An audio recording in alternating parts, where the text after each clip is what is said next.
계속해서 함께 예배하는 일들이 이 시간들이 우리에게 큰 힘이 되고 위로가 되고 또 한 주를 살아갈 하나님의 선물이라 믿습니다.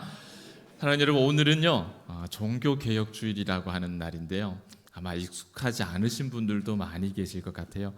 교회 절기 그러면 부활절, 그리고 성령 강림주일, 맥추절, 추수감사절, 성탄절 이 정도 이렇게 쭉 가는데, 그 가운데 굉장히 중요한 한 절기가 종교개혁주일 10월 마지막 주가 그렇게 됩니다. 왜 중요하냐 하면은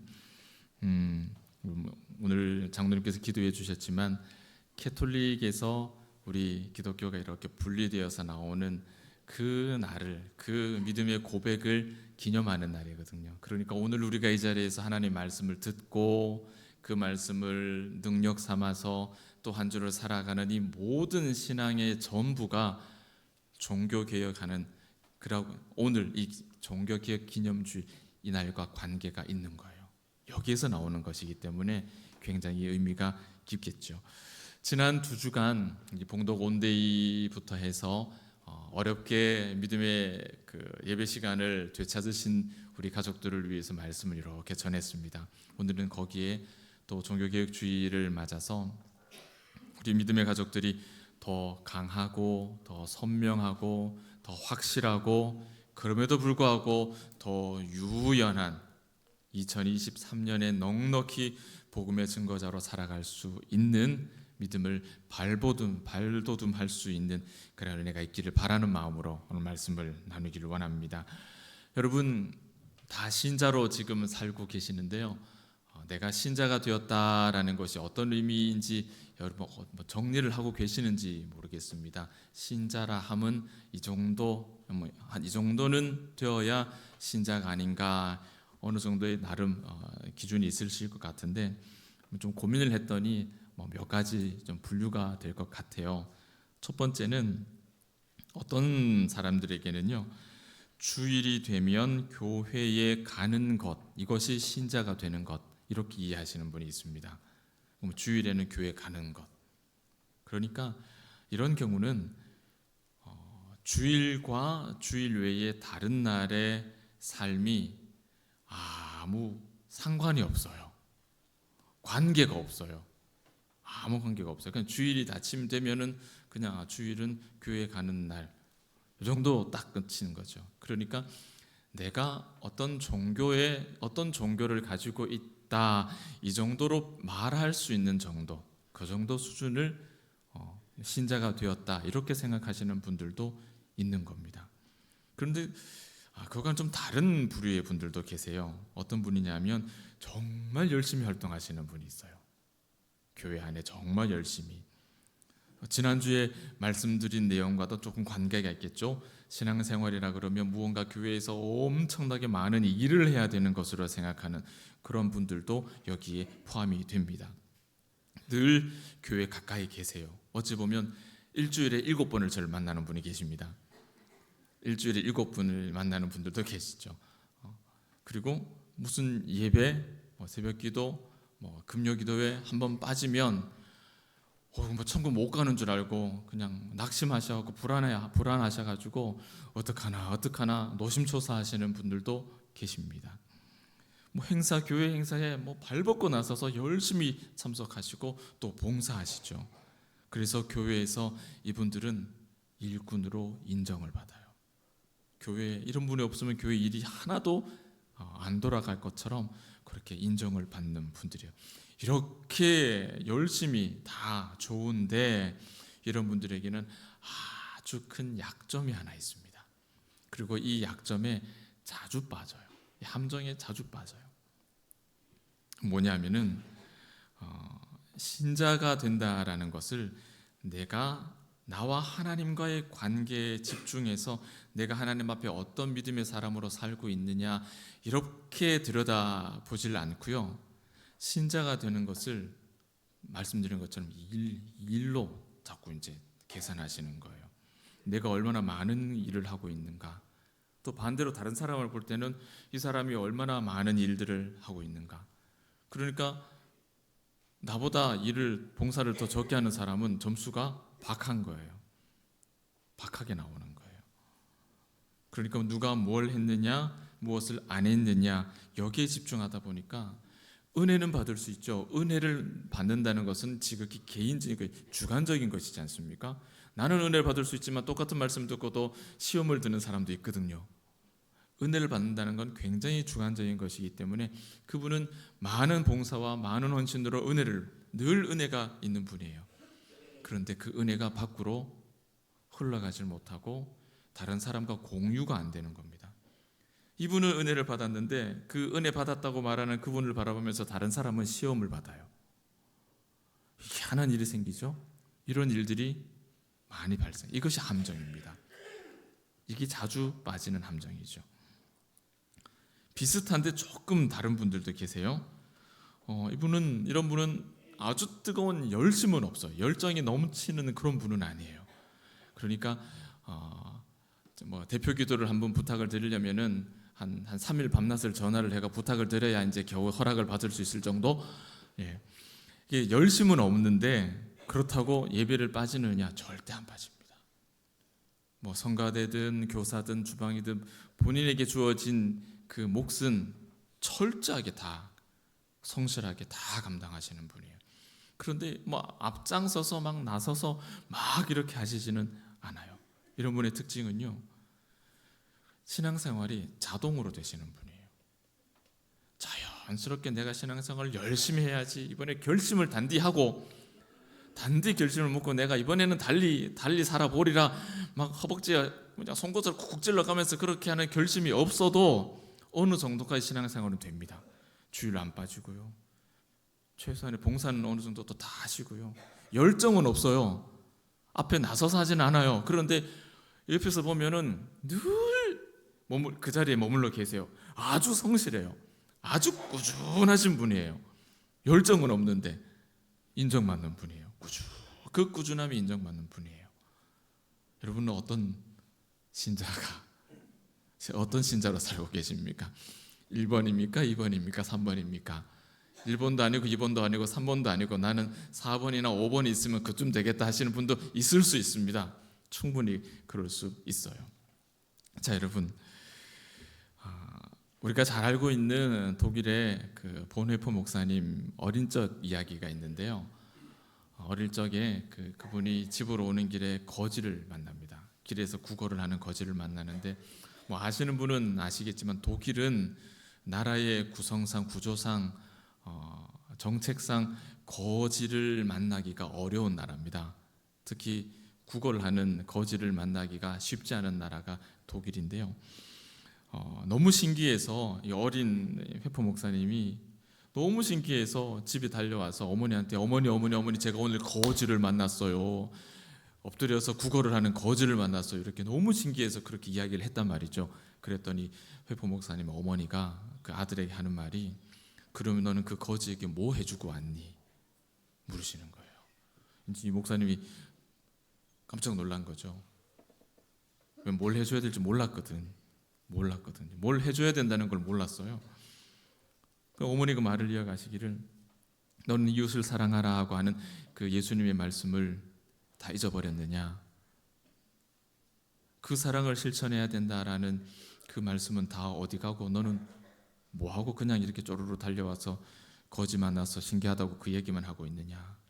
그렇게 야단을 하고는 그 길로 다시 거지에게 돌아가서 네가 입고 있는 외투를 벗어주고 와라, 그렇게 하셨어요. 그 어릴 적 일화를 그 회포 목사님의 이야기 속에 우리한테 소개를 해주십니다. 여러분, 이 어머니는 아들에게 뭘 가르치고 싶으셨던 걸까요? 거지를 만나면 외투를 벗어줘야 된다, 이 사실을 가르쳐주고 싶으셨던 걸까요? 저는 그런 생각은 안 듭니다. 그건 아닌 것 같아요. 어머니가 아들에게 가르쳐주고 싶었던 것은, 믿음이라고 하는 것은, 신앙이라고 하는 것은 문자로 남아있으면 안 된다는 거예요. 글로 남아있으면 안 된다는 거죠. 신앙은 삶으로 구현돼야 된다는 거죠. 신앙은 어떤 규칙이 있어서 그것을 그렇게 해야 하니까 내가 하는 것, 그것은 바른 신앙이 될 수 없다는 걸 가르쳐 주시는 겁니다.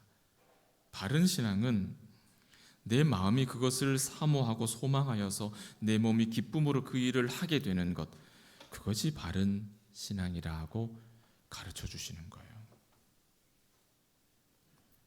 거지를 만나면 옷을 벗어줘야 된다, 1,000원을 줘야 된다, 500원을 줘야 된다, 뭐 이런 규정이 있어서 그렇게 기계적인 규정을 가르쳐 주고 싶은 것이 아니라 이웃을 사랑하라라고 우리에게 말씀하신 그 말씀의 의미를 깨달아서 기쁨으로 자원하여서 바른 신자로 살아가기를 바라는 마음이 이 어머니의 마음이었던 거예요. 여러분, 오늘 말씀은 이렇게 바른 신자로 살아가는 것이 어떤 것인가를 우리에게 보여주시는 말씀인데 그 범위가 조금 더 큽니다. 1절 말씀을 보시면 14년 후에라는 말로 본문이 시작이 되죠.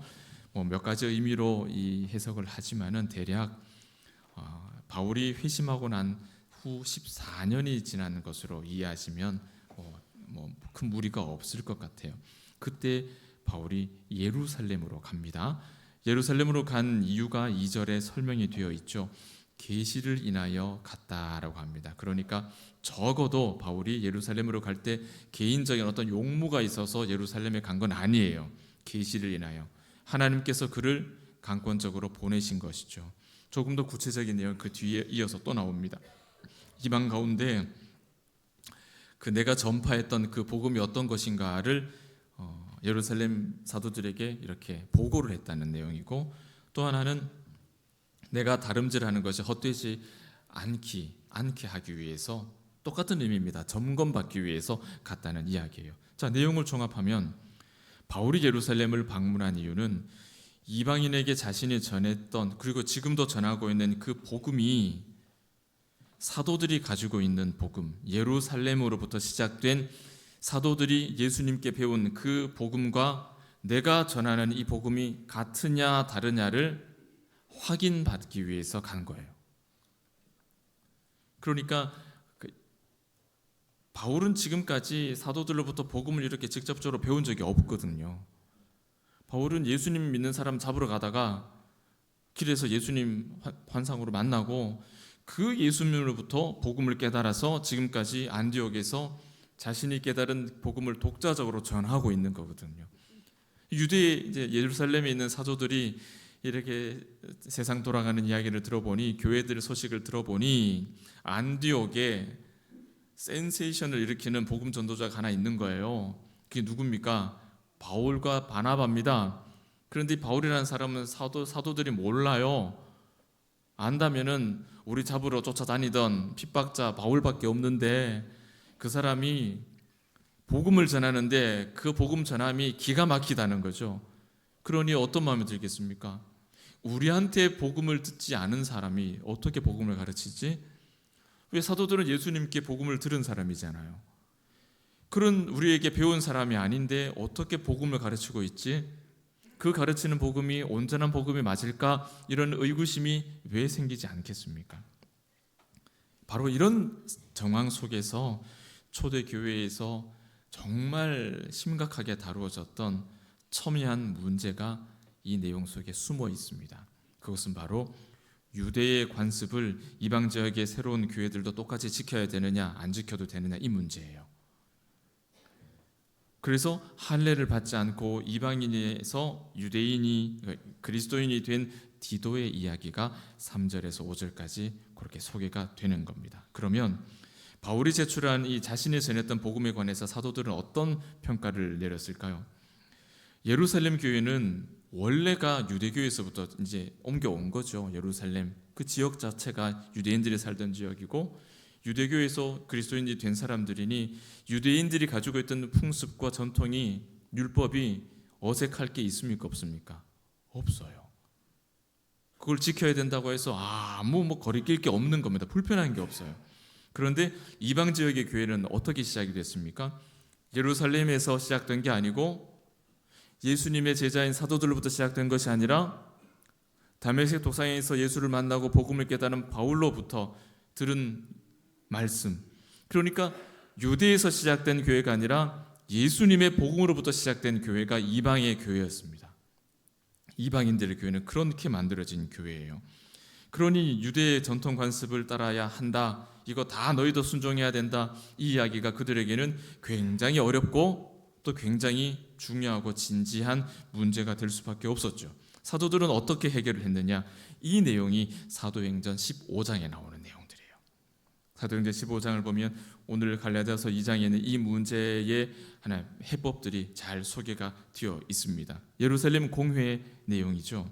그 내용을 한번 간단히 살펴보면요, 사도행전 15장에도 바로 똑같은 문제가 이슈가 됐습니다. 유대로부터 온 사람들은 이제 그리스도인이 되었지만 여전히 복음뿐만 아니라 율법이 필요하고, 이방에서 그리스도인이 된 사람들도 이 유대의 율법과 관습과 할례와 절기를 반드시 지켜야 한다라고 그들이 주장을 했던 거예요. 자, 여러분, 이 유대로부터 그리스도인이 된 사람들의 주장대로라면 그들의 관습과 할례와 율법과 절기를 다 지켜야 된다면 오늘 이 자리에 앉아 있는 우리는 그들 보기에 예수 믿는 사람이라 할 수 있을까요, 없을까요? 좀 불안하죠? 여러분, 조금 불안해지시죠? 목사님, 저도 불안합니다. 불안해집니다. 저도 아찔합니다. 그렇게 따지면 나도 예수 믿는 사람이 아닌가 싶은 게 그래요. 그런데 여러분, 곰곰이 한번 생각해 보시면요, 이 사람들의 말이 이상한 틀린 말이 아니에요. 너무 자연스럽고 너무 당연한 말 아닙니까? 너무 상식적인 말이죠.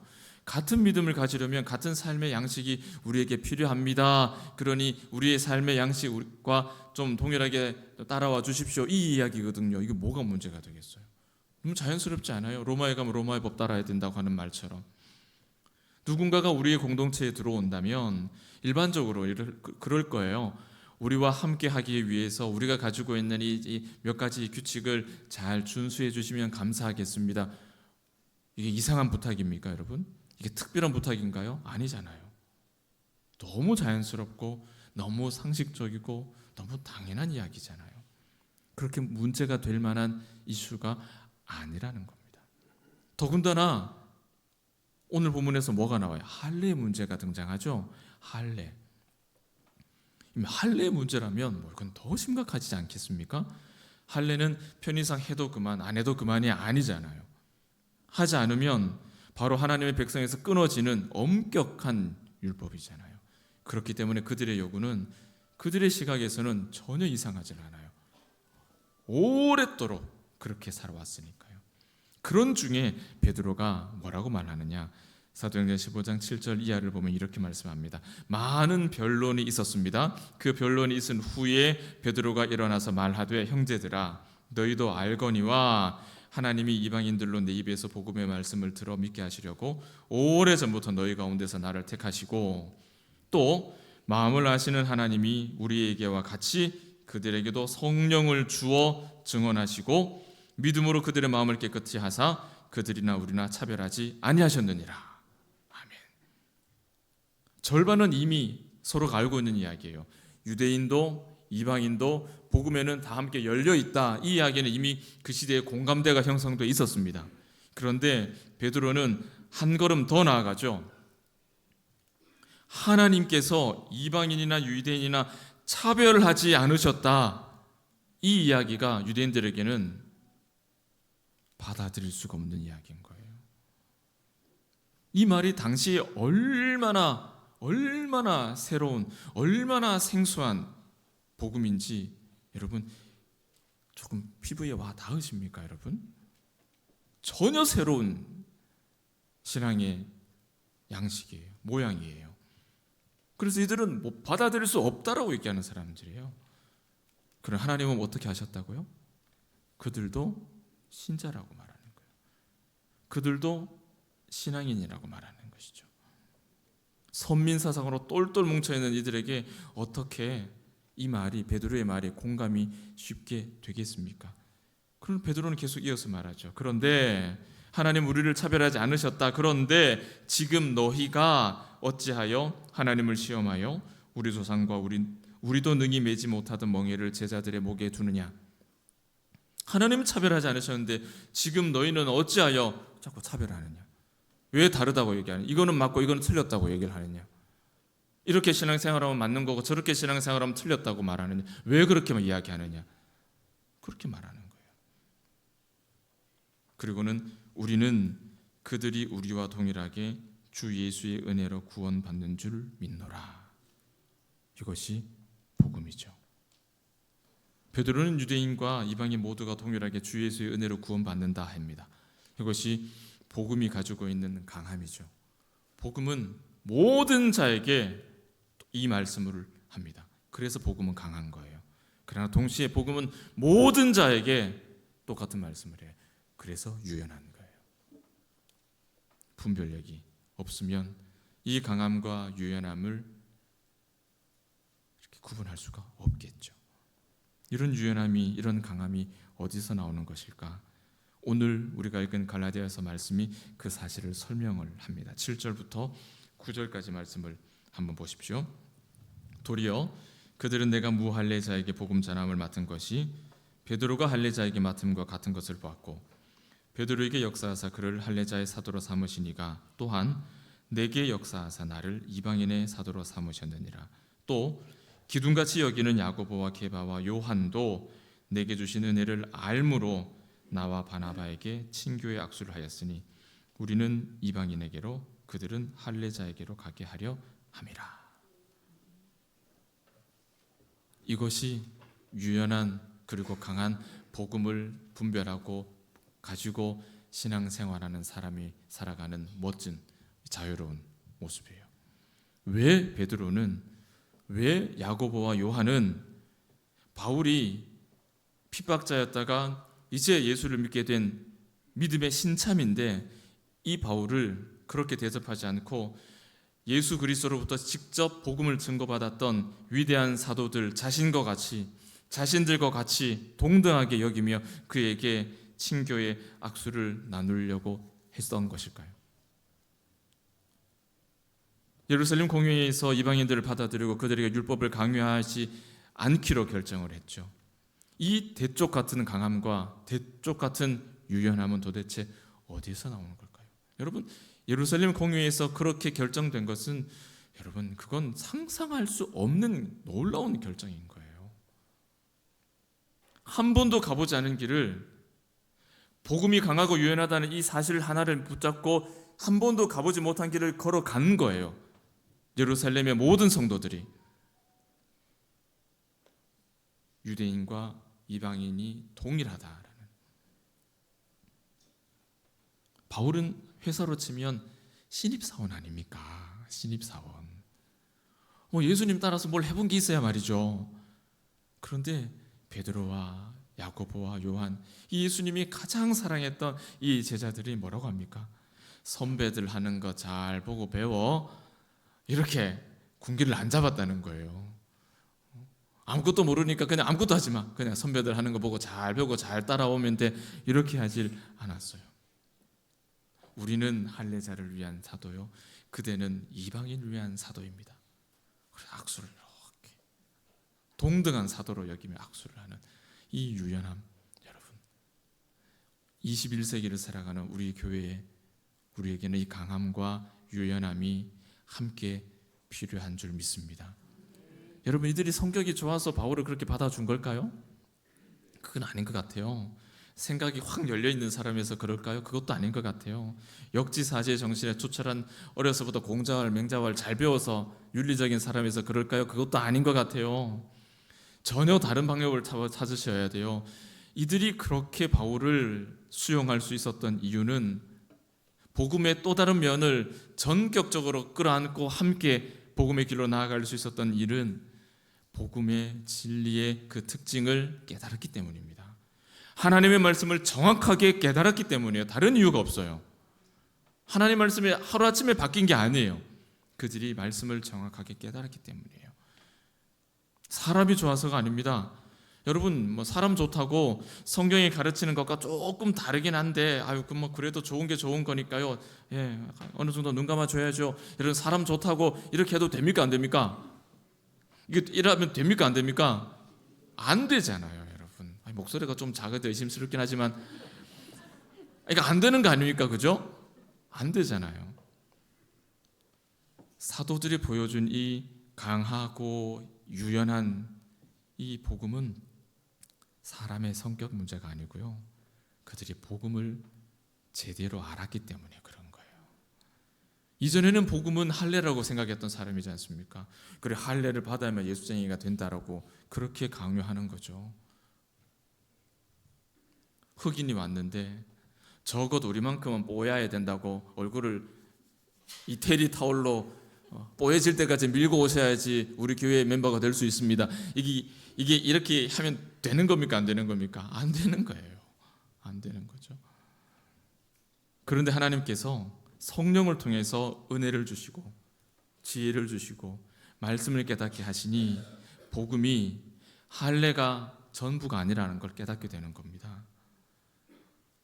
바울이 보통 사람입니까? 가말리엘 밑에서 배우기로 따지면 사도들보다 더 잘 배운 사람이죠. 더 똑똑한 사람이죠. 더 앞뒤 선후 상하가 분명한 사람이지 않습니까? 아무리 그가 그렇게 투철한 신앙이라고, 아무리 날 때부터 오랫동안 믿은 신앙생활을 한 사람이라도 바른 지식이 없으면, 바른 복음에 대한 이해가 없으면 할례가 복음인 줄 알고 그렇게 살게 되는 거예요. 그래서 핍박자로 살게 되는 것밖에 안 되는 거예요. 우리가 뭐가 다를까요? 우리가 뭐가 다를까요? 오늘 말씀은 우리에게 정확하게 말씀합니다. 하나님께서 성령을 주셔서 증거하시고 저희나 우리나 차별하지 않았다. 차별하지 않았다. 성령을 주셔서 증명하시고 차별하지 않으셨다. 이것이 말씀이에요. 하나님의 말씀을 더 정확하게 깨달았기 때문에 이 사도들은 강함과 유연함을 함께 가질 수 있었어요.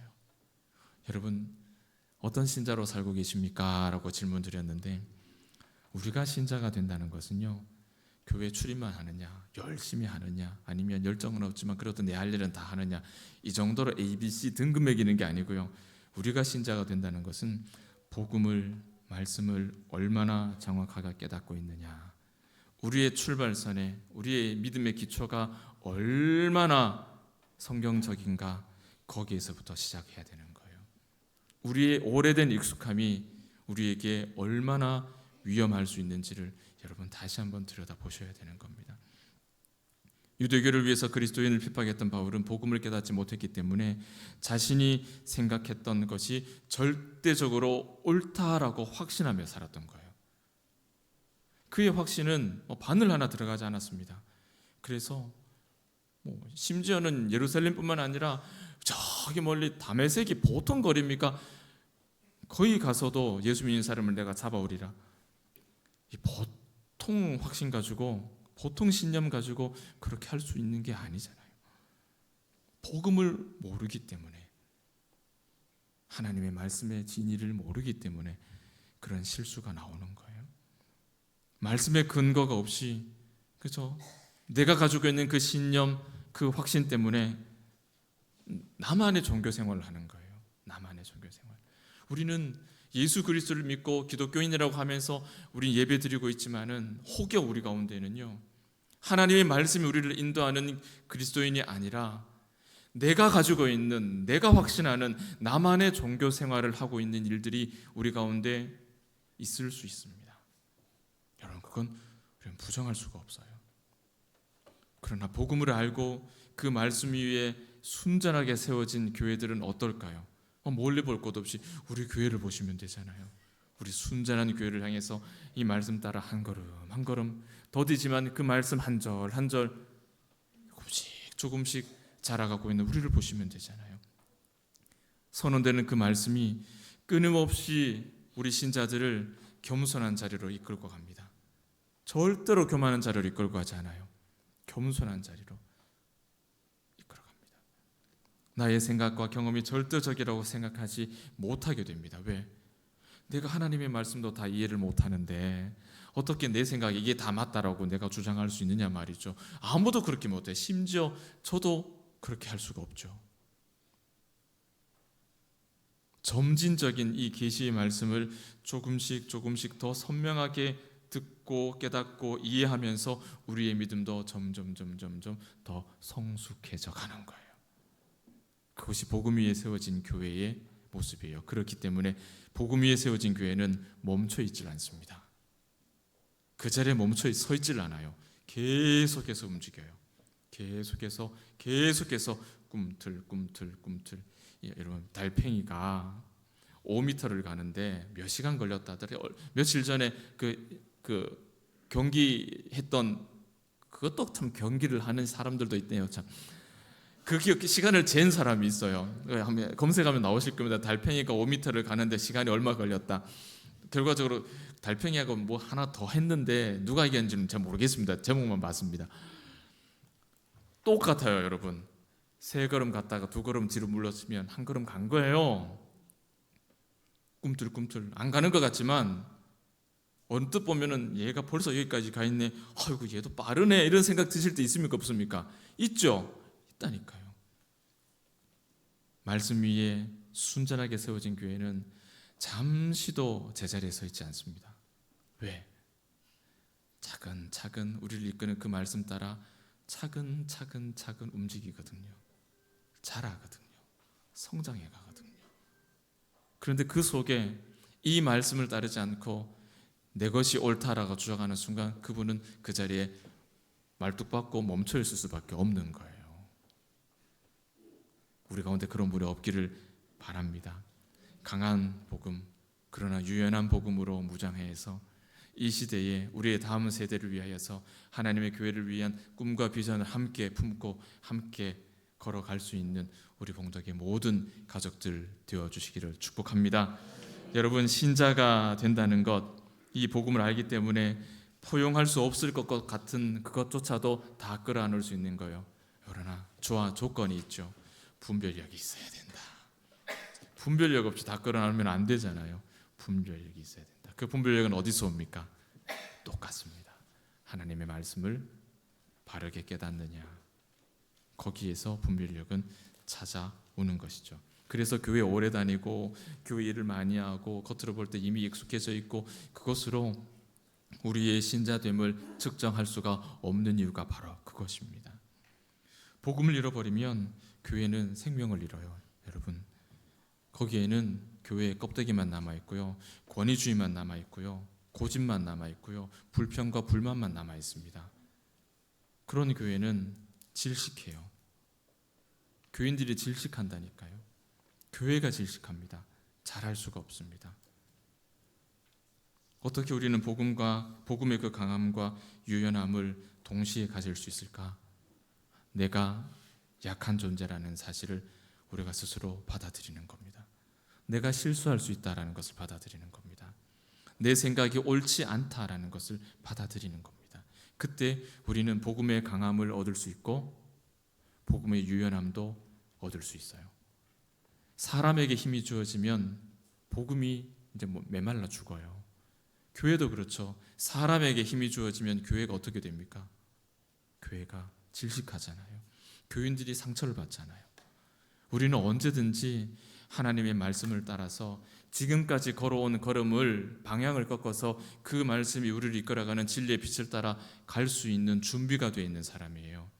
못할 이유가 없는 거예요. 왜? 우리를 이끄는 그 주체가 말씀이기 때문에. 그 말씀 우리를 이끌어가는데 우리가 왜 주저하겠습니까?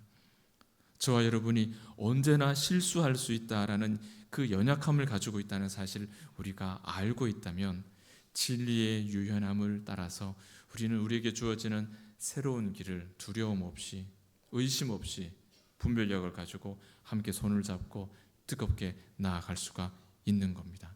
사랑하는 여러분, 예배가 회복되고 이렇게 2주, 2주, 3주 이렇게 교회를 꾸준하게 나오시는 우리 교회 가족들이 계십니다. 여러분, 그게 무슨 뜻인지 아세요? 그냥 교회로 다시 나왔다가 아니라 교회 예배가 중단된 그 삶에서 다시 주일 예배를 드리는 새로운 삶의 길이죠. 새로운 삶의 길도 내가 갈 수 있는 능력이 나에게 있다는 것이 증명이 되는 거예요. 여러분, 우리 봉독교회에 사랑하는 모든 여러분에게 이와 같은 능력이 이미 있다는 사실을 확신하시기 바랍니다. 종교개혁주일 500년 전 우리 믿음의 조상들은 부패한 사람의 전통으로만 가득했던 그때의 교회, 지금은 그것을 우리는 캐톨릭이라고 부르죠. 그때는 한 덩어리였으니까 사람의 전통만 바글바글했던 그 캐톨릭에서 자신의 생명을 담보로 변화를 선택하고 뛰쳐나온 사람들입니다. 루터가 그랬고 켈빈이 그랬어요. 수많은 순교자들이 그 자신의 목숨 피값으로 오늘 우리가 이 자리에서 예수 그리스도를 신앙하는 거예요. 그 피값으로 사람의 규정이 아닌 이 말씀을 붙잡고 살아가는 거예요. 우리가 그래서 이 자리에 존재하는 거예요. 하나님께서 그들의 시대에 그들에게 필요한 강한 믿음을 주셨습니다. 그래서 그들은 캐톨릭으로부터 뛰쳐나올 수 있는 강한 용기를 얻었어요. 오늘 우리의 시대는요, 이단이 횡행합니다. 유사 이단도 횡행하죠. 우리에게는 강한 믿음이 필요합니다. 강한 믿음은 이 말씀에서 나옵니다. 말씀에서. 은혜는 내 개인이 누리는 거죠. 내게 은혜가 되는 것이 다른 사람에게는 시험거리가 될 수 있다니까요. 그래서 은혜를 받았다라고 해서 그것이 옳다라고 여기시면 큰일 나죠. 큰일 나죠, 여러분. 신천지에 가 있는 사람도 이만희 설교 들으면서 은혜 다 받습니다. 그렇죠? 모든 이단이 거기서 은혜를 받는 사람들이잖아요. 개인적인 은혜의 고백이 신앙의 발음과는 다르다는 사실을 기억하십시오. 우리는 이 말씀이 우리를 가르쳐 주시는 바를, 우리를 끌고 가시는 바를 따라가야 되는 사람이라는 것, 종교개혁의 후손들이라는 사실을 절대로 잊으시면 안 됩니다. 우리 시대에는 이 강함과 함께 유연함이 필요해요. 좋은 것이 좋은 것이다, 그것이 유연함이 아닙니다. 복음을 분별할 수 있는 강한 자만이 이 유연함을 가질 수 있어요. 여러분, 하나님의 말씀을 통해서 더 선명하고 더 분명하고 더 확신에 가득 찬 더 강한 신자가 되시기를 축복합니다. 그러나 강하기만 하지 마시고 그 강함으로 이방인들을 품었던 베드로와 요한과 야고보와 같이 유연한 믿음의 사람으로, 그래서 교회에 주어지는 미래의 비전을 향해서 함께 그 길을 걸어갈 수 있는 우리 봉독의 가족들이 되시기를 축복합니다. 신앙 고백 문자로만 남아있지 않기를 바랍니다. 우리는 순전한 교회입니다라는 우리의 이 슬로건이 우리에게 문자로만 남아있지 않기를 바랍니다. 우리에게 이 고백이 우리의 삶이 되길 바라요. 순전한 말씀의 사람이 되게 하고 순전한 증거의 사람이 되고 순전한 교제의 사람이 되는 이 꿈, 이 비전, 이 목표를 향해서 다시 한번 마음을 새롭게 해서 회복된 그 예배를 통해 그렇게 강력하게 유연하게 자유로운 믿음의 사람으로 마음껏 신앙생활하며 살아가시기를 주의 이름으로 축복합니다. 기도합니다.